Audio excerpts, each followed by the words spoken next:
apo dëgjona. Po, shkurt, ajo që po më është që lista e përkohshme është bazë mjaftueshme ligjore që ju me kërku prej Institutit Monumenteve Kulturore me kry punë diçka që nuk e keni bërë. Cila është përgjigja juaj?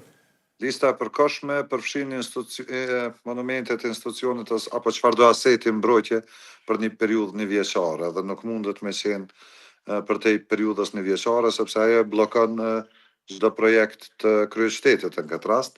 U tha që, po ju ndërprej, me mirë kuptim, u tha që e vërtet është u pranu nga ministri që është që një 10 vjetë në listë përkohshme se s'ka pas KKTK, po ka pas raste kur keni ditë që duhet me apliku për leje, për Elena Gjike, Sami Frashër, e tjerë, për këto s'keni apliku. A keni shpjegim? Po gjithsesi, sepse ligji për mbrojtjen e trashëgimisë kërkon që gjitha asetet me u regjistru në kuadër të regjistrit katastral lokal dhe qendror.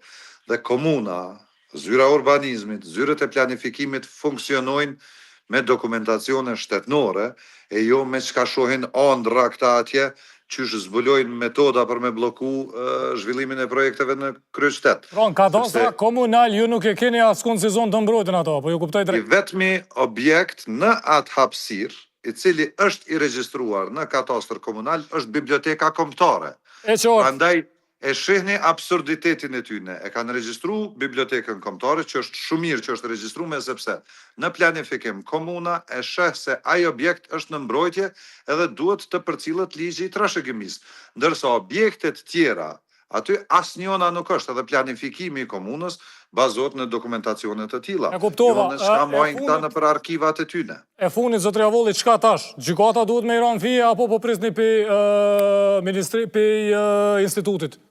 Jo, edhe na kemi bo kallëzime tona penale, sepse këto veprime të ministrisë janë gjitha shkelje ligjore dhe janë veprime të cilat praktikisht janë bllokuese politike dhe nuk kanë një qëllim tjetër. Prandaj ne kemi bo kallëzimet tona penale, cilat gjithsesi presim të adresojnë institucionet e drejtësisë, sepse kjo është abuzim me pushtetin, sikur që është abuzu edhe adit. Ende nuk e ka Komuna e Prishtinës një vendim për blokimin e punimeve, dhe çdo herë sa janë bloku punimet kanë ndryshuar edhe arsyetimet e tyre. Vetëm edhe një detaj duhet ta them lart.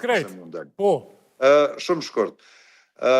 Le të shpjegojnë edhe pse kanë bërë për shembull ndërprerjen e punimeve edhe te ishulli urban që i takon atje dikon në Arbri praktikisht për te hekurudhës e kanë bërë këtë blokim. Prandaj qëllimi është bllokimi. Po nuk morra shpjegim prej ministrit në studio para, po nuk ishte tim.